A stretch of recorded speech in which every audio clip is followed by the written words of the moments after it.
वाहिगुरू जी का खालसा वाहिगुरू जी की फतेह। आप जी साਰਿਆਂ ਨੂੰ ਪਤਾ ਹੈ ਅੱਜ ਦੇ ਸਾਡਾ ਵਿਸ਼ਾ ਹੈ ਗੁਰੂ ਗ੍ਰੰਥ ਸਾਹਿਬ ਜੀ ਦੀ ਭਾਸ਼ਾ ਅਤੇ ਲਿਪੀ ਔਰ ਗੁਰੂ ਗ੍ਰੰਥ ਸਾਹਿਬ ਜੀ ਦੀ ਵਿਆਕਰਨ ਦੀ ਪ੍ਰਬੰਧਨ।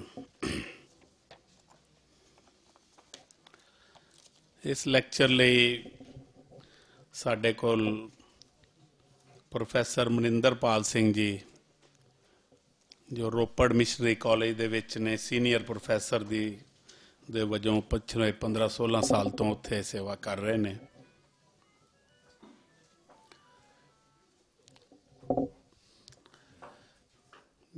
ਇੱਕ ਵਾਰ ਫਿਰ ਹੱਥ ਜੋੜ ਕੇ ਬੇਨਤੀ ਕਿ ਟੈਲੀਫੋਨ ਜਿਹੜੇ ਨੇ ਉਹ ਸਾਰੇ ਸਾਈਲੈਂਟ ਕਰ ਲਓ।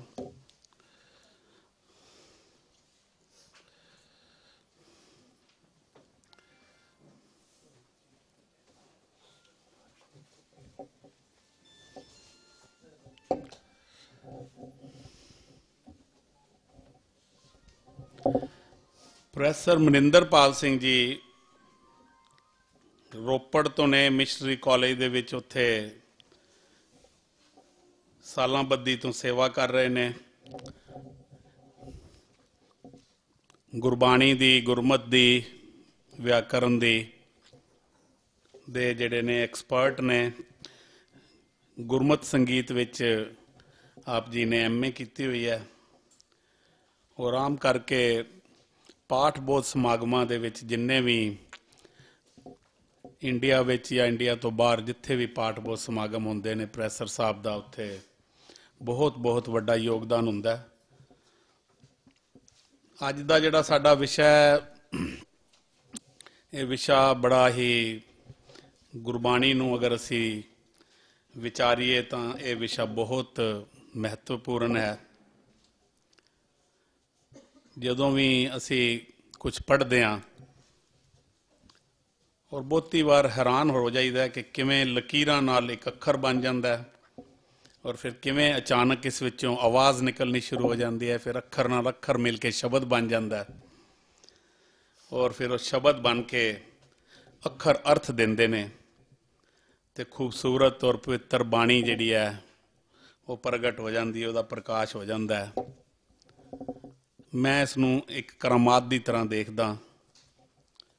ਗੁਰੂ ਗ੍ਰੰਥ ਸਾਹਿਬ ਨੂੰ, ਜਿਹਨੂੰ ਅਸੀਂ ਸ਼ਬਦ ਗੁਰੂ ਕਹਿੰਦੇ ਹਾਂ, ਲਾਈਟ ਹਾਊਸ ਆਫ ਹਿਊਮੈਨਿਟੀ ਦੀ ਤਰ੍ਹਾਂ ਜਾਣਿਆ ਜਾਂਦਾ ਹੈ ਔਰ ਅਸੀਂ ਇੱਥੇ ਜਦੋਂ ਵੀ ਗੁਰਬਾਣੀ ਦੀ ਗੱਲ ਕਰਨ ਲੱਗਦੇ ਹਾਂ, ਇੱਕ ਗੱਲ ਮੈਂ ਵਾਰ-ਵਾਰ ਤੁਹਾਡੇ ਨਾਲ ਇੱਕ ਗੱਲ ਮੈਂ ਸ਼ੇਅਰ ਕਰਦਾ। 3 ਗੱਲਾਂ ਜਿਹੜੀਆਂ ਕਿ reading Gurbani, understanding Gurbani and following Gurbani.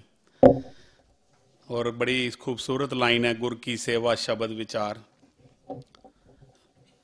ਤਾਂ ਜਦੋਂ ਗੁਰਬਾਣੀ ਨੂੰ ਸਮਝਣਾ ਤੇ ਫਿਰ ਉਸ ਲਈ ਬੜਾ ਜ਼ਰੂਰੀ ਹੈ ਕਿ ਸਾਨੂੰ ਜਿਹੜੀ ਵਿਆਕਰਨ ਦੀ ਗੱਲ ਜਿਹੜੀ ਹੈ ਉਸ ਬਾਰੇ ਸਾਨੂੰ ਥੋੜ੍ਹੀ ਬਹੁਤ ਸਮਝ ਜ਼ਰੂਰ ਹੋਣੀ ਚਾਹੀਦੀ ਹੈ, ਕਿਉਂਕਿ ਗੁਰਬਾਣੀ ਦੀ ਲਿਖਣ ਦੀ ਜਿਹੜੀ ਸ਼ੈਲੀ ਹੈ ਉਹ ਅੱਜ ਕੱਲ੍ਹ ਦੀ ਜਿਹੜੀ ਪ੍ਰਚਲਿਤ ਪੰਜਾਬੀ ਹੈ ਉਸ ਤੋਂ ਬਿਲਕੁਲ ਅਲੱਗ ਹੈ, ਉਸ ਤੋਂ ਬਿਲਕੁਲ ਭਿੰਨ ਹੈ।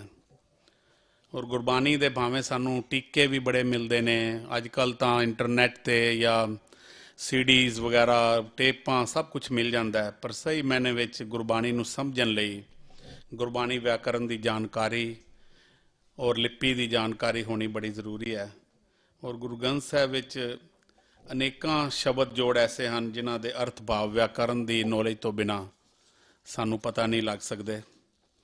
ਔਰ ਇਹ ਜਿਹੜੇ ਵਿਆਕਰਨ ਦੇ ਨਿਯਮ ਨੇ ਇਹ ਸਾਡੇ ਸਿੱਖ ਵਿਦਵਾਨਾਂ ਨੇ ਬੜੇ ਅਭਿਆਸ ਤੋਂ ਬਾਅਦ, ਮੈਂ ਕਹਿ ਲਵਾਂ ਬੜੇ ਕਠਿਨ ਅਭਿਆਸ ਤੋਂ ਬਾਅਦ, ਗੁਰੂ ਗ੍ਰੰਥ ਸਾਹਿਬ ਦੀ ਬਾਣੀ ਵਿੱਚੋਂ ਹੀ ਲੱਭੇ ਨੇ। ਔਰ ਪ੍ਰੋਫੈਸਰ ਮਨਿੰਦਰਪਾਲ ਸਿੰਘ ਜੀ ਉਹਨਾਂ ਵਿਦਵਾਨਾਂ ਵਿੱਚੋਂ ਇੱਕ ਨੇ। ਵਿਆਕਰਨ ਦੇ ਕੁਝ ਨਿਯਮ ਹੁੰਦੇ ਨੇ, ਕੁਝ ਕਾਇਦੇ ਹੁੰਦੇ ਨੇ। ਅਸੀਂ ਅੱਜ ਉਹਨਾਂ ਨਿਯਮਾਂ ਦੇ, ਕਾਇਦਿਆਂ ਦੇ ਬਾਰੇ ਜੋ ਹੈ ਉਹ ਵਿਚਾਰ ਕਰਨੀ ਹੈ। ਇਹ ਦੋਨੋਂ ਲੈਕਚਰ ਅਸੀਂ ਇਸੇ ਸਬਜੈਕਟ ਦੇ ਰੱਖਣੇ ਨੇ। ਇੱਕ ਲੈਕਚਰ ਪਹਿਲੇ 50 ਮਿੰਟ ਦਾ ਪ੍ਰੋਫੈਸਰ ਸਾਹਿਬ ਕਰਨਗੇ, ਫਿਰ ਅਸੀਂ ਟੀ ਬ੍ਰੇਕ ਕਰਕੇ ਫਿਰ ਉਸਨੂੰ ਕੰਟੀਨਿਊ ਕਰਾਂਗੇ। ਤਾਂ ਮੈਂ ਪ੍ਰੋਫੈਸਰ ਮਨਿੰਦਰਪਾਲ ਸਿੰਘ ਜੀ ਨੂੰ ਬੇਨਤੀ ਕਰਾਂਗਾ। ਗੁਰੂ ਪਿਆਰ ਵਾਲਿਓ, ਆਓ ਪਹਿਲਾਂ ਸਾਰੇ ਫਤਿਹ ਨਾਲ ਸਾਂਝ ਪਾਈਏ, ਕੋਈ ਵੀ ਰਸਨਾ ਵਾਂਝੀ ਨਾ ਰਹੇ। ਵਾਹਿਗੁਰੂ ਜੀ ਕਾ ਖਾਲਸਾ, ਵਾਹਿਗੁਰੂ ਜੀ ਕੀ ਫਤਿਹ। ਜ਼ਿਆਦਾ ਅਸੀਂ ਜੋ ਗੁਰਬਾਣੀ ਦੀ ਨਿਯਮਾਵਲੀ ਹੈ, ਜਿਹਨੂੰ ਅਸੀਂ ਵਿਆਕਰਨ ਕਹਿੰਦੇ ਹਾਂ, ਉਸ ਨੂੰ ਸਮਝਣ ਦਾ ਯਤਨ ਕਰਾਂਗੇ। ਪਰ ਦੋ ਸ਼ਬਦ ਹੋਰ ਵੀ ਇਹਦੇ ਵਿੱਚ ਦਿੱਤੇ ਗਏ ਨੇ, ਇੱਕ ਹੈ ਲਿਪੀ ਤੇ ਭਾਸ਼ਾ। ਲਿਪੀ ਦੀ ਜੇ ਪਰਿਭਾਸ਼ਾ ਅਸੀਂ ਲੈਣੀ ਹੋਵੇ ਤੇ ਸੌਖਿਆਂ ਅਸੀਂ ਕਿਵੇਂ ਸਮਝ ਸਕਦੇ ਹਾਂ? ਜਿਹੜੀ ਬੋਲੀ ਹੈ ਨਾ, ਜੋ ਮੈਂ ਬੋਲ ਰਿਹਾ, ਇਹ ਮੇਰੀ ਭਾਵਨਾਵਾਂ ਦੀ ਪੋਸ਼ਾਕ ਹੈ। ਮੇਰੇ ਮਨ ਵਿੱਚ ਜਿਹੜੀ ਵੀ ਗੱਲ ਆਈ ਮੈਂ ਤੁਹਾਡੇ ਤੱਕ ਪਹੁੰਚਾਉਣੀ ਹੈ। ਜਿਸ ਮਾਧਿਅਮ ਦੇ ਰਾਹੀਂ ਮੈਂ ਪਹੁੰਚਾ ਰਿਹਾ ਉਹ ਕੀ ਹੈ? ਉਹ ਬੋਲੀ ਹੈ। ਪਰ ਜੇ ਇਸ ਬੋਲੀ ਨੂੰ ਲਿਖਤ ਰੂਪ ਵਿੱਚ ਸਾਹਮਣੇ ਰੱਖਣਾ ਹੋਵੇ ਫਿਰ ਮੇਰੀ ਆਵਾਜ਼ ਨਹੀਂ ਕੰਮ ਕਰੇਗੀ, ਫਿਰ ਕੁਝ ਚਿੰਨ੍ਹ ਕੰਮ ਕਰਨਗੇ।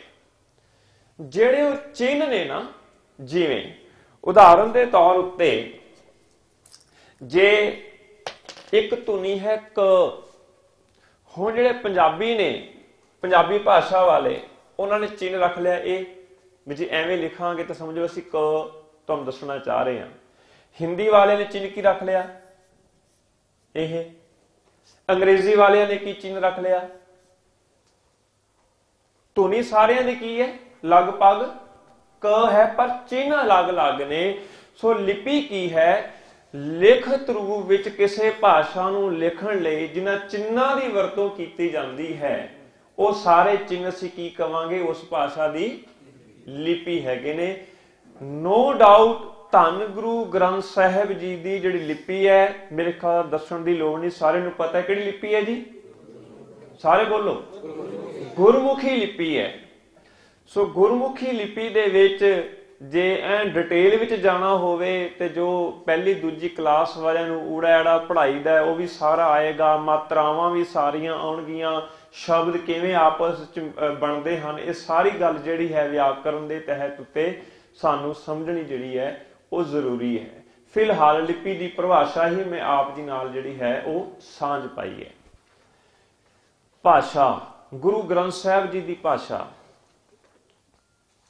ਲਿਪੀ ਤੇ ਮੈਂ ਕਹਿ ਸਕਦਾ ਇੱਕ ਹੈ ਗੁਰੂ ਗ੍ਰੰਥ ਸਾਹਿਬ ਦੀ ਗੁਰਮੁਖੀ, ਪਰ ਭਾਸ਼ਾ ਨਹੀਂ ਮੈਂ ਕਹਿ ਸਕਦਾ ਗੁਰੂ ਗ੍ਰੰਥ ਸਾਹਿਬ ਦੀ ਇੱਕ ਹੈ। ਕਿਉਂ?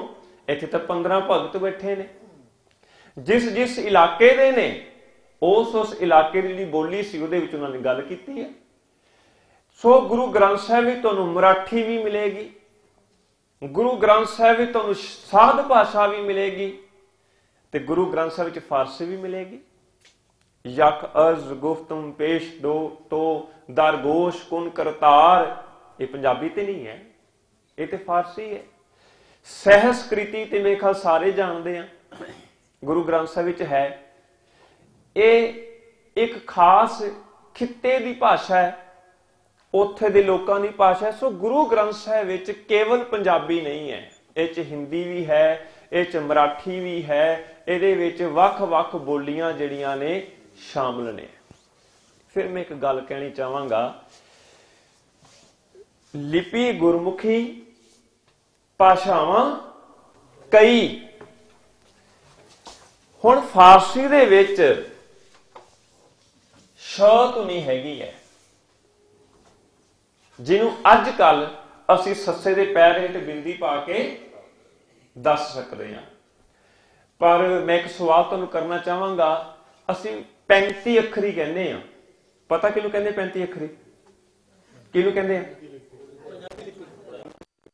ਊੜਾ ਐੜਾ ਈੜੀ ਜੋ ਹੈ ਸਾਡੀ ਵਰਣਮਾਲਾ, ਉਹ ਕਿੰਨੇ ਅੱਖਰ ਹੈ ਉਹਦੇ ਵਿੱਚ ਇਹ ਨਹੀਂ ਆਉਂਦਾ, 35 ਅੱਖਰਾਂ ਵਿੱਚ ਇਹ ਨਹੀਂ ਹੈ।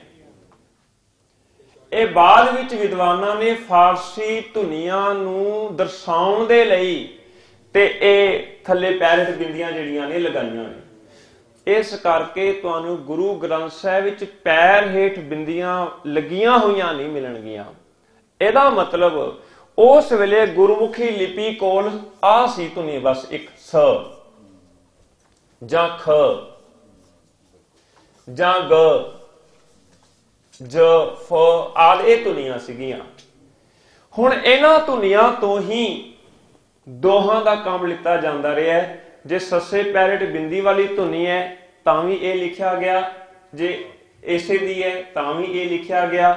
ਜੇ ਖੱਖੇ ਪੈਰ ਹੇਠ ਵਾਲੀ ਧੁਨੀ ਹੈ ਤਾਂ ਵੀ ਇਹਦੇ ਰਾਹੀਂ ਦਰਸਾਇਆ ਗਿਆ। ਜੇ ਆਮ ਧੁਨੀ ਹੈ ਖ ਤਾਂ ਵੀ ਦਰਸਾਇਆ ਗਿਆ। ਇਸ ਕਰਕੇ ਗੁਰੂ ਗ੍ਰੰਥ ਸਾਹਿਬ ਵਿੱਚ ਤੁਹਾਨੂੰ ਪੈਰ ਹੇਠ ਬਿੰਦੇ ਵਾਲੇ ਅੱਖਰ ਨਹੀਂ ਮਿਲਣਗੇ, ਪਰ ਜੇ ਤੁਹਾਨੂੰ ਉਸ ਭਾਸ਼ਾ ਦਾ ਗਿਆਨ ਹੋਵੇਗਾ ਜਿਸ ਭਾਸ਼ਾ ਵਿੱਚ ਲਿਖਿਆ ਹੋਇਆ ਹੈ ਤਾਂ ਤੁਸੀਂ ਆਪ ਹੀ ਆਪਣੀ ਸਮਝ ਮੁਤਾਬਕ ਪੈਰ ਹੇਠ ਬਿੰਦੇ ਦਾ ਉਚਾਰਨ ਕਰ ਸਕਦੇ ਹੋ। ਦੂਜੀ ਗੱਲ, ਗੁਰੂ ਗ੍ਰੰਥ ਸਾਹਿਬ ਵਿੱਚ ਅੱਧਕ ਚਿੰਨ੍ਹ ਨਹੀਂ ਹੈ। ਗੁਰੂ ਗ੍ਰੰਥ ਸਾਹਿਬ ਵਿੱਚ ਅੱਧਕ ਚਿੰਨ੍ਹ ਦੀ ਵਰਤੋਂ ਕੀਤੀ ਹੋਈ ਨਹੀਂ ਹੈ, ਪਰ ਉਸ ਵੇਲੇ ਉਚਾਰਨ ਕੀਤੀ ਜਾਂਦੀ ਸੀ। ਅੱਛਾ, ਤੁਹਾਨੂੰ ਇੱਕ ਪੰਕਤੀ ਸਾਰਿਆਂ ਨੂੰ ਯਾਦ ਹੋਏਗੀ, ਮੈਂ ਸ਼ੁਰੂ ਕਰਦਾ, ਤੁਸੀਂ ਪੂਰੀ ਕਰ ਦਿਓ। ਜਿਨੀ ਨਾਮ ਧਿਆਇਆ, ਤੁਸੀਂ ਮਸਕਤ ਕਿਉਂ ਨਹੀਂ ਬੋਲਿਆ? ਉੱਥੇ ਤੇ ਸੱਸੇ ਨੂੰ ਕੋਈ ਇਸ ਤਰ੍ਹਾਂ ਦਾ ਕੋਈ ਪਈ, ਮਸਕਤ ਕਿਉਂ ਨਹੀਂ ਬੋਲਿਆ? ਮਸ਼ੱਕਤ ਕਿਉਂ ਬੋਲਿਆ ਤੁਸੀਂ? ਇਹਦਾ ਮਤਲਬ ਅਸੀਂ ਆਪਣੀ ਸਮਝ ਦੇ ਮੁਤਾਬਕ ਲਗਾਉਂਦੇ ਹਾਂ। ਇਸੇ ਤਰ੍ਹਾਂ ਗੁਰਬਾਣੀ ਦੇ ਵਿੱਚ ਇੱਕ ਸ਼ਬਦ ਆਉਂਦਾ ਹੈ, ਮ ਨੂੰ ਔਂਕੜ, ਸੱਸਾ, ਲੱਲੇ ਨੂੰ ਕੰਨਾ। ਇਹ ਕੀ ਬਣਿਆ? ਇਹਨੂੰ ਜੇ ਮੁਸਲਾ ਪੜ ਦਵਾਂਗੇ ਤੇ ਅਰਥ ਹੋਰ ਹੋ ਜਾਣਗੇ, ਪਰ ਇਹ ਸ਼ਬਦ ਹੈ ਕੰਨ ਮੁਸੱਲਾ। ਮੁਸੱਲਾ ਕਿਹਨੂੰ ਕਹਿੰਦੇ, ਕਿਸ ਨੂੰ ਪਤਾ ਹੈ? ਮੁਸਲਮਾਨ ਵੀ ਜਦੋਂ ਨਮਾਜ਼ ਆਦਿਕ ਅਦਾ ਕਰਦੇ ਨੇ ਤਾਂ ਨੀਚੇ ਜੋ ਵਿਛਾਉਂਦੇ ਨੇ ਉਹਨੂੰ ਕੀ ਕਹਿੰਦੇ ਨੇ? ਮੁਸੱਲਾ। ਜੇ ਹੁਣ ਇੱਥੇ ਅੱਧਕ ਲਗਾ ਕੇ ਨਹੀਂ ਉਚਾਰਨ ਕਰਾਂਗੇ ਤੇ ਕੀ ਬਣ ਜਾਏਗਾ? ਪਰ ਗੁਰੂ ਗ੍ਰੰਥ ਸਾਹਿਬ ਵਿੱਚ ਅੱਧਕ ਲਿਖਤ ਰੂਪ ਵਿੱਚ ਨਹੀਂ ਹੈ, ਇਹ ਸਾਨੂੰ ਸੋਚ ਕੇ ਜਿਹੜੀ ਹੈ ਉਹ ਲਗਾਉਣੀ ਪਏਗੀ। ਮੈਂ ਜਿਹੜੀ ਗੱਲ ਵੱਲ ਆਉਣਾ ਚਾਹੁੰਦਾ ਨਾ, ਉਹ ਗੱਲ ਹੋਰ ਹੈ ਔਰ ਬੜੀ ਇੰਟਰਸਟਿੰਗ ਹੈ ਔਰ ਲਾਹੇਵੰਦ ਵੀ ਹੋਏਗੀ ਕਈਆਂ ਵਾਸਤੇ। ਬਹੁਤਿਆਂ ਨੂੰ ਪਤਾ ਹੋਏਗਾ ਪਰ ਸ਼ਾਇਦ ਕਈਆਂ ਨੂੰ ਨਾ ਪਤਾ ਹੋਵੇ। ਸੁਖਮਨੀ ਸਾਹਿਬ ਦਾ ਪਾਠ ਕੌਣ ਕੌਣ ਕਰਦਾ ਹੈ ਤੁਹਾਡੇ ਚੋਂ? ਹੱਥ ਖੜਾ ਕਰੋ। ਵੈਰੀ ਗੁੱਡ, ਬਹੁਤ ਕਰਨ ਵਾਲੇ ਨੇ। ਅੱਛਾ, ਮੈਂ ਪਹਿਲੀ ਅਸ਼ਟਪਦੀ ਸੁਣਨਾ ਚਾਹੁੰਦਾ ਹਾਂ, ਸਿਰਫ ਪਹਿਲਾ ਪਦ ਹੀ, ਸਿਮਰੋ ਸਿਮਰ ਸਿਮਰ, ਬਸ ਇਹ ਵਾਲਾ ਜਿਹੜਾ ਹੈ ਇਹਦੀ 4-5 ਲਾਈਨਾਂ ਕੋਈ ਸੁਣਾਏਗਾ ਮੈਨੂੰ? ਲਓ,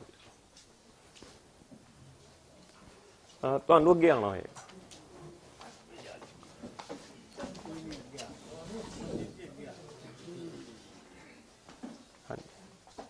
सिमरो सिमर सिमर सुख पावो, कल कलेश तन माहे मिटावो। सिमरो जास विसंभर एक है, नाम जपत अगनत नेक है। वेद पुराण सिमृत सुधाकर, किन राम नाम एक आखर। किनका एक जिस जीव सावै, ताकि महिमा गणी न आवे। कांखी एक दर्श तुहारो, नानक हुन संग मोहे उधारो। बहुत धन्यवाद जी तुहाडा। तुसीं सुणाओगे वीर जी? ਇਹੀ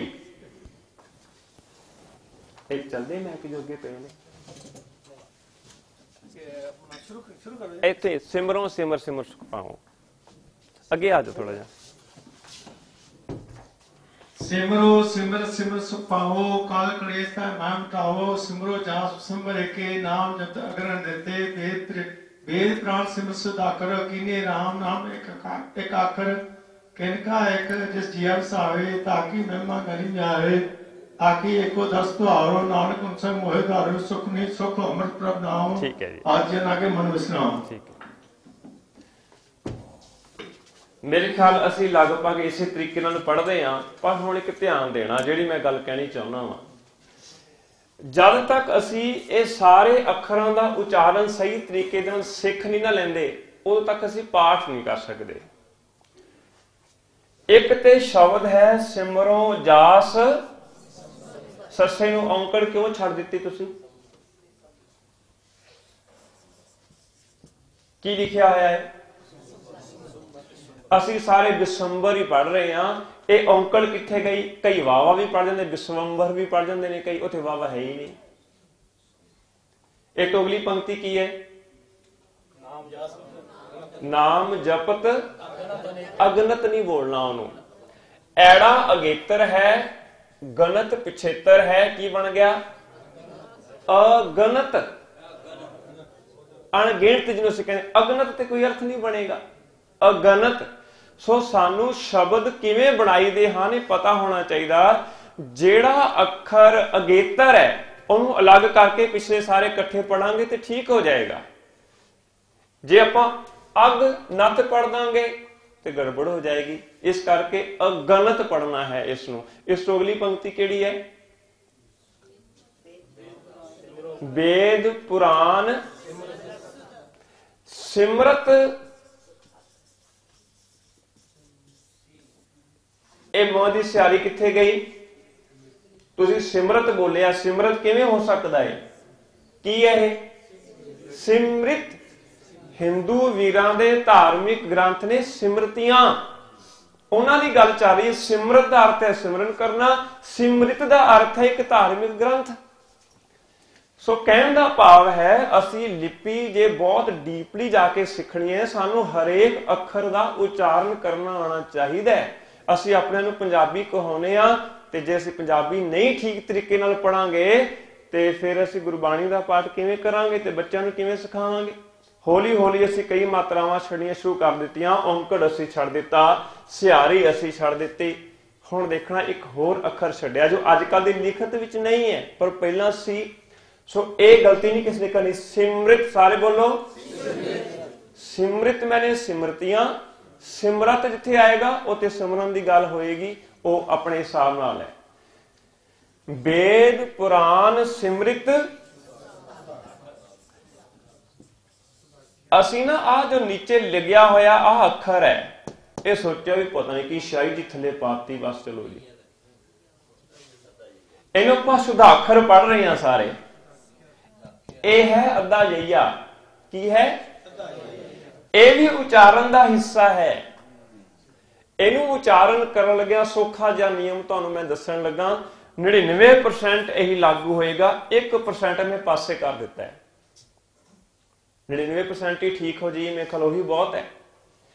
ਹੁਣ ਜਿਹਦੇ ਪੈਰ ਵਿੱਚ ਹੋਵੇ ਯਈਆ ਤੇ ਉਸ ਅੱਖਰ ਨੂੰ ਕੋਈ ਮਾਤਰਾ ਨਾ ਲੱਗੀ ਹੋਵੇ। ਕਿਹਦੇ ਪੈਰ ਤੇ ਯਈਆ? ਖੱਖੇ ਨੂੰ ਕੋਈ ਮਾਤਰਾ ਹੈ ਨਹੀਂ। ਉਸ ਅੱਖਰ ਨੂੰ ਸਿਹਾਰੀ ਲਗਾ ਦਿਓ ਤੇ ਉਹ ਤੋਂ ਅੱਗੇ ਐੜਾ ਲਗਾ ਦਿਓ, ਪਿਛਲਾ ਅੱਖਰ ਆ ਜਾਏਗਾ। ਕੀ ਬਣਿਆ ਹੈ? ਪੜੋ ਸਾਰੇ। ਸੁਧਾਖਰ ਨਹੀਂ ਹੈ ਇਹ, ਸੁਧਾਖਰ। ਕੀਨੇ ਰਾਮ ਨਾਮ ਉਹਦੇ ਹੇਠਾਂ ਵੀ ਲੱਗਿਆ ਹੋਇਆ ਹੈ। ਕੀ ਉਚਾਰਨ ਹੋਏਗਾ ਇਹਦਾ? ਆਖਰ। ਇਸੇ ਤਰ੍ਹਾਂ ਅਸੀਂ ਪੜ੍ਹਦੇ ਹੈਗੇ ਆ ਕਿਰਪਾ ਕਟਾਖ। ਉੱਥੇ ਵੀ ਕਟਾਖ ਪੜ੍ਹ ਦਿੰਦੇ ਆ ਫਟਾਫਟ। ਉਹਦੇ ਹੇਠਾਂ ਵੀ ਚਿੰਨ੍ਹ ਜਿਹੜਾ ਲੱਗਾ ਹੋਇਆ ਹੈ, ਉਸੇ ਤਰੀਕੇ ਨਾਲ ਖੱਖੇ ਨੂੰ ਸਿਹਾਰੀ ਅੱਗੇ ਆੜਾ ਲਗਾ ਕੇ ਕਟਾਖ। ਸੋ ਕਹਿਣ ਦਾ ਭਾਵ ਹਰੇਕ ਚਿੰਨ੍ਹ ਨੂੰ ਦੇਖਦਿਆਂ ਹੋਇਆਂ, ਕੰਨਾ ਸਿਹਾਰੀ ਔਂਕੜ ਆਦਿ ਨੂੰ ਦੇਖਦਿਆਂ ਹੋਇਆਂ ਅਸੀਂ ਉਚਾਰਨ ਕਰਨਾ ਹੈ। ਵੀਰ ਜੀ ਨੇ ਲਾਵਾਂ ਦਲਾਵਾਂ ਦਾ ਉਚਾਰਨ ਬਹੁਤ ਗਲਤ ਕੀਤਾ ਹੈ। ਜਿੱਥੇ ਦੋ ਲਾਵਾਂ ਦਾ ਉਚਾਰਨ ਹੈ ਉੱਥੇ ਇੱਕ ਲਾਮ ਦਾ ਉਚਾਰਨ ਕੀਤਾ ਹੈ। ਨਹੀਂ, ਅਸੀਂ ਠੀਕ ਤਰੀਕੇ ਨਾਲ ਕਰਨਾ ਹੈ। ਜੇ ਲਾਂ ਹੈ ਤੇ ਲਾਂ ਦਾ ਉਚਾਰਨ, ਜੇ ਦੁਲਾਵਾਂ ਨੇ ਤਾਂ ਦੁਲਾਵਾਂ ਦਾ ਉਚਾਰਨ। ਇੱਕ ਗਲਤੀ ਅਸੀਂ ਹੋਰ ਕਰਦੇ ਹਾਂ, ਜਦੋਂ ਵੀ ਪਹਿਲੇ ਅੱਖਰ ਨੂੰ ਕੰਨਾ ਲੱਗਾ ਹੁੰਦਾ ਹੈ ਨਾ, ਉਹ ਅਸੀਂ ਬੋਲਦੇ ਨੇ ਪਾਤਾਲਾਂ, ਪਾਤਾਲ, ਅਸੀਂ ਪਤਾਲਾਂ ਪਤਾਲ ਬੋਲਾਂਗੇ। ਆਗਾਸਾਂ, ਆਗਾਸ, ਅਗਾਸਾਂ ਅਗਾਸ ਬੋਲਾਂਗੇ। ਸੁਣਿਆ ਮੁਖ ਸਲਾਹਣ ਬੋਲ ਦੇਵਾਂਗੇ। ਹੈ ਕੀ ਉੱਥੇ? ਸਾਲਾਹਣ।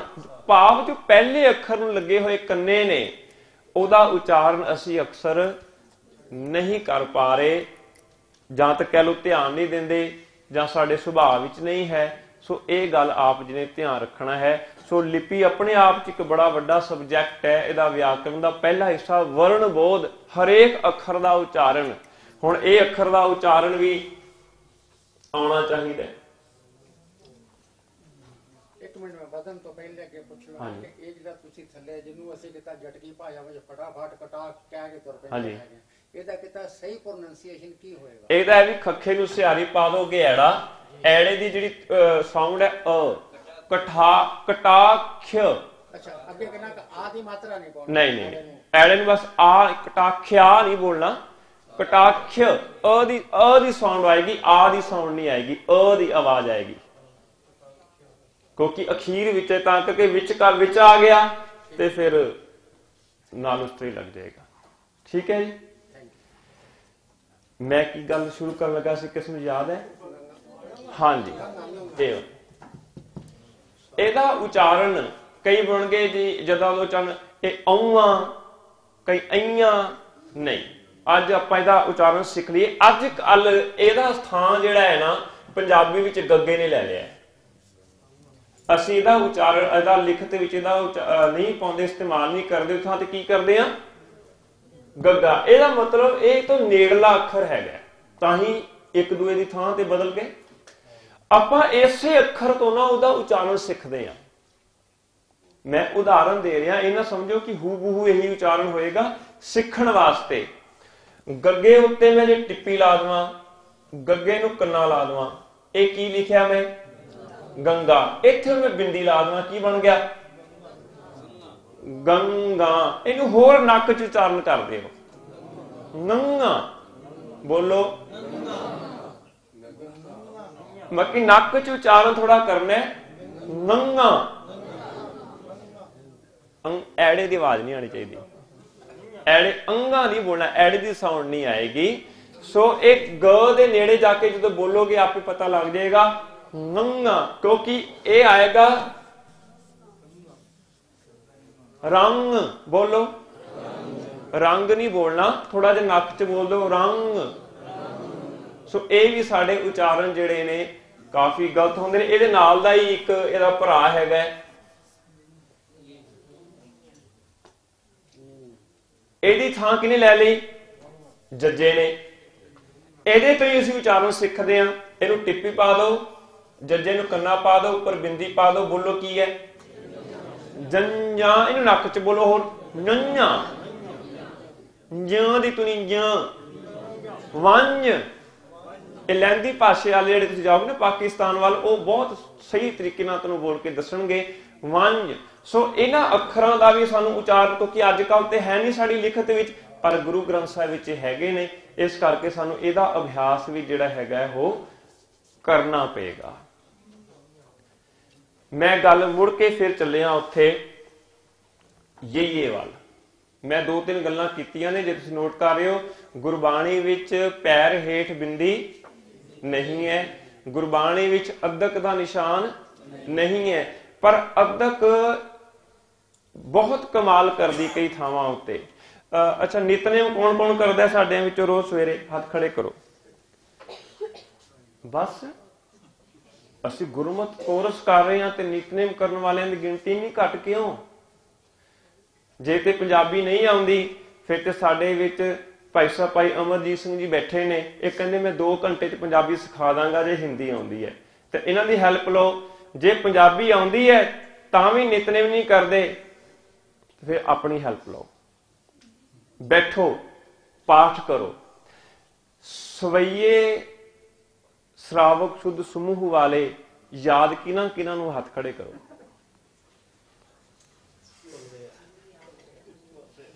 ਨਹੀਂ, ਮੈਂ ਤਾਂ ਵੀਰ ਅਪਾਰ ਬੜੇ ਬਰਿਆਰ, ਬਸ ਇਹੀ ਸੁਣਨੀਆਂ 2-3 ਲੈਣਾ। ਕਿਸ ਨੂੰ ਆਉਂਦੀਆਂ ਹੁਣ? ਤੁਹਾਨੂੰ ਵੀਰ ਜੀ, ਆਪ ਜੀ ਨੂੰ ਜੀ।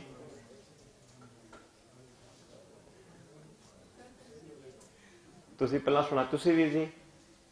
ਇਹ ਤੇ ਬੜੀ ਮਾੜੀ ਗੱਲ ਹੈ ਜੀ। ਫਿਰ ਇਹ ਚਲੋ, ਜਿਨ੍ਹਾਂ ਨੂੰ ਆਉਂਦਾ ਉੱਥੋਂ ਹੀ ਪੜ੍ਹਦੇ ਹੋ ਜੀ। ਹਾਂਜੀ, ਹਾਂ, ਇਹਨਾਂ ਨੇ ਪੜਿਆ ਪਛਈਆ। ਮੈਂ ਤੇ ਨਹੀਂ ਇਹਨਾਂ ਦੇ ਮੂੰਹ ਚ ਪਾਇਆ ਇਹ ਵਾਲਾ ਅੱਖਰ, ਆਪ ਪੜਿਆ ਨਾ ਇਹਨਾਂ ਨੇ। ਇਸ ਤਰ੍ਹਾਂ ਲਿਖਿਆ ਹੋਇਆ ਹੈ। ਅੱਗੇ ਪੜੋ ਜੀ ਭੈਣ ਜੀ। ਅਵਿਚਾਰਿਆ ਸਾਰ ਕੀ ਧਾਰ ਪਛਈਆ, ਤੋਰਤ ਮਾਤੇ ਗਜਾਨ ਕੇ ਮਾਨ ਮਲਈਆ। गाड़े गड़ान को तोड़न हार चार लवैया, साहिब श्री सब को सरनायक। ਹੁਣ ਇਹ ਤੇ ਯਈਆ ਲਿਖਿਆ, ਤੁਸੀਂ ਇਹਨੂੰ ਪਠੱਜ਼ਾ ਜਾਂ ਲਵੱਜ਼ਾ ਤਾਂ ਪੜਿਆ ਨਹੀਂ, ਤੁਸੀਂ ਲਵਈਆ ਪੜਿਆ। ਇਹਦੇ ਪਿੱਛੇ ਇੱਕ ਵਿਆਕਰਨ ਹੈ। जो समझनी है। व्याकरण की है, यइये तो पहला जे आ जाए अदक, फिर मैं दोहरा रहा गल नूं, यइये तो पहला की आ जाए अदक, तां यइया ईड़ी नूं बिहारी विच चेंज हो जाता है। फिर दोहरा दो, यइये तो पहला आ जाए, बोलो, तां यइया किहदे विच बदल जाता है? ईड़ी विच। सो बन गया साडे कोल आ शब्द यइया बदल गया। हुण इह कन्ना विचारा की करेगा? इन्हें अपनी सुर नूं आवाज मारनी है, जो तुसी हिंदी वाले पढ़न अ आ इ ई उ ऊ, हरेक मात्रा दी एक साउंड है। सो कन्ने दी की आवाज है? आ। ते की बन गया? ए ई तां बदलिया क्योंकि इहदे उत्ते की है? अदक। हुण चलो सवैयां विच अदक पाई हुई है, गुरु ग्रंथ साहिब विच अदक हैगी है? हुण देखो, गुरु ग्रंथ साहिब विच शब्द एक ऐ लिखिया होया है,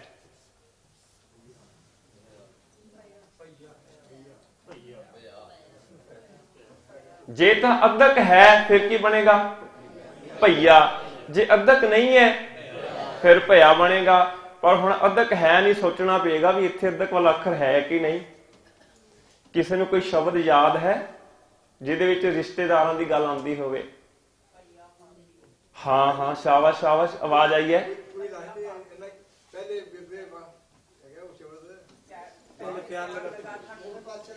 पहले प्यार लगा, दूजा माए बाप की अगे। हुण उत्थे भैया ही पढ़ांगे असीं, क्योंकि इत्थे भरा दी रिश्ते की गल चल रही है, पर लिखिया एवें होएगा। हुण उत्थे अदक सानूं भी नहीं, इत्थे अदक है। सो उस अदक ने य नूं चेंज करना है। ते जे असीं इस नियम नूं ना फॉलो कीता ते कई अखर असीं गलत पढ़दे हां। जिवें हुण ध्यान देना, ये अखर मेरे ख्याल मैक्सीमम सारे गलत पढ़ते ने। वो है दद्दा ते यइया। असीं सारे दै पढ़ते हां, कई बार इनूं सिहारी भी लगी हुई आउंदी है, तां कई दै करके अपने हिसाब नाल शुद्ध पढ़ना कोशिश करते हर कोई। पर विद्वानां दे मुताबक असल विच यह भी शब्द अदक वाला है, इहदा उच्चारण की होएगा? दई। और गुरु ग्रंथ साहिब विच यह शब्द विच लिखित रूप में सानूं मिल जाता है। गुरु ग्रंथ साहिब विच इस तरह लिखिया होया भी मिलता है, क्योंकि अदक है नहीं, तो इस तरह लिखिया होया भी मिलता है। ये जदों भी आएगा, जिहड़े विद्वान ने, प्रिंसीपल हरभजन सिंह जी, प्रिंसीपल बलजीत सिंह जी, हरमंदर सिंह जी, होर कई विद्वान, वो कहते इहदा उच्चारण भी की होएगा? दई होएगा, क्योंकि इत्थे अदक है। इस अदक ने य ते प्रभाव पा के इनू किहदे च बदल देना है? तुसीं पढ़दे ही हो, तुसीं जदों सोदर बाणी दा पाठ करदे हो ते जदों चौपाई खत्म होंदी उस तो बाद की हुंदा है? सवैया देखना किदां लिखिया है, घर जाके देखना तुसीं किस तरह लिखिया है। य है ना, पर य दी साउंड वेखो असीं की बुलाई है। सवैये जदों गुरु ग्रंथ साहिब विच वेखोगे, सवैये उत्थे ईड़ी नूं बिहारी दे नाल भी लिखित रूप भी तुहानूं मिल जाणगे गुरु ग्रंथ साहिब विच। सो दोनों तरीके सानूं गुरबाणी विचों मिल जाणगे, किते यइया है, किथे यइये दी साउंड नूं ईड़ी नूं बिहारी करके भी लिखिया होया है। सो ये सारियां गल्लां जिहड़ियां ने, किस लिपि दे किस अखर दा उच्चारण किवें होएगा, ये एक बहुत वास्ट सबजैक्ट हैगा, जिहदे वास्ते काफ़ी समा चाहिदा है। मैं जिहड़ियां गल्लां असीं आम गलत करदे हां, ਉਹਦੇ ਵਿੱਚੋਂ थोड़ा थोड़ा लैके मैं दस्सण दा यतन कीता है। जो असीं पढ़दे हां सुखमनी साहिब विच, एक गल मैं होर कहनी चाहांगा, जिहड़ी गल असीं करदे हां गुरबाणी विच लिखी भी तुसीं ये काम करो, तुसीं ये काम करो, उदों गुरबाणी विच लिखिया जाएगा कक्का रारा ते हाहे नूं औंकड़ नाल। तुसीं करो, इहदा अर्थ है। जिथे अर्थ है मैं करदा हां, उत्थे हाहे नूं औंकड़ नहीं आएगी, उत्थे ऊड़े नूं औंकड़ आएगी। जां थर्ड परसन होएगा, ਉਹ ਕਰਦਾ ਹੈ ਜਾਂ ਉਸ ਨੂੰ ਲੱਗੇ ਤਾਂ ਵੀ ਊੜੇ ਨੂੰ ਔਂਕੜ ਆਏਗੀ। ਸੈਕੰਡ ਪਰਸਨ ਵਾਸਤੇ ਊੜੇ ਨੂੰ ਔਂਕੜ ਨਹੀਂ ਆਉਂਦੀ ਹੈ ਆਮ ਤੌਰ ਤੇ। ਇੱਕ ਸ਼ਬਦ ਮੈਂ ਬਾਰ-ਬਾਰ ਵਰਤਾਂਗਾ, ਆਮ ਤੌਰ ਉੱਤੇ ਵੀ ਬਹੁਤੀ ਵਾਰੀ ਇਸ ਤਰ੍ਹਾਂ ਹੀ ਹੁੰਦਾ ਭਾਵ ਅਰਥ। ਜਿਵੇਂ ਅਸੀਂ ਸੋਹਿਲਾ ਸਾਹਿਬ ਬਾਣੀ ਦੀ ਸਮਾਪਤੀ ਤੇ ਕਿਹੜਾ ਸ਼ਬਦ ਹੈ? ਸ਼ੁਰੂ ਤੋਂ ਹਾਂ, ਤੁਸੀਂ ਪੜਿਆ ਕਰੋ ਬੇਨਤੀ ਸੁਣ, ਤੁਸੀਂ ਕਰੋ ਤੇ ਤੁਸੀਂ ਉਹ ਸੁਣੋ। ਇਹ ਕਿੱਦਾਂ ਬਣ ਗਿਆ? ਕਰੋ ਬੇਨਤੀ ਤੇ ਸੁਣ ਨਹੀਂ ਹੈ, ਸੁਣ ਵੀ ਨਹੀਂ ਹੈ। ਉੱਥੇ ਪਿੱਛੇ ਹਾਹੇ ਨੂੰ ਔਂਕੜ ਹੈ, ਸੁਣੋ। ਜਿੱਥੇ ਤੇ ਹੈ ਪਹਿਲਾਂ ਉੱਥੇ ਹੈ ਊੜੇ ਨੂੰ ਔਂਕੜ। ਇਹ ਹੈ ਮੈਂ ਕਰਦਾ ਹਾਂ। ਗੁਰੂ ਅਰਜਨ ਸਾਹਿਬ ਜੀ ਕਹਿੰਦੇ ਮੈਂ ਕਰਦਾ ਹਾਂ। ਇੱਥੇ ਨਾਸਕੀ ਉਚਾਰਨ ਹੋਣਾ ਚਾਹੀਦਾ ਵਿਦਵਾਨਾਂ ਮੁਤਾਬਕ। ਭਾਵੇਂ ਜੋਗਿੰਦਰ ਸਿੰਘ ਜੀ ਤਲਵਾੜਾ ਜੀ ਦੀਆਂ ਕਿਤਾਬਾਂ ਆਪ ਜੀ ਪੜ੍ਹ ਲਓ, ਭਾਵੇਂ ਪ੍ਰੋਫੈਸਰ ਸਾਹਿਬ ਸਿੰਘ ਦੀਆਂ ਕਿਤਾਬਾਂ ਪੜ੍ਹ ਲਓ, ਭਾਵੇਂ ਗਿਆਨੀ ਹਰਬੰਸ ਸਿੰਘ ਜੀ ਦੀਆਂ ਕਿਤਾਬਾਂ ਪੜ੍ਹ ਲਓ ਤੁਸੀਂ। ਉਹਦੇ ਵਿਦਵਾਨਾਂ ਨੇ ਦੱਸਿਆ ਹੈ ਜਦੋਂ ਪਹਿਲੇ ਪੁਰਖ ਦੀ ਗੱਲ ਚੱਲੇਗੀ ਕਿ ਮੈਂ ਕਰਦਾ ਹਾਂ, ਉਦੋਂ ਸਾਨੂੰ ਪੜ੍ਹਨਾ ਪਏਗਾ ਕਰੋ। ਮੈਂ ਕਰਦਾ ਕਰੋ ਬੇਨਤੀ ਸੁਣੋ ਮੇਰੇ ਮੀਤਾ। ਉੱਥੇ ਵੇਖੋ ਹਾਹੇ ਨੂੰ ਔਂਕੜ ਹੈ ਵੀ ਤੁਸੀਂ ਸੁਣੋ।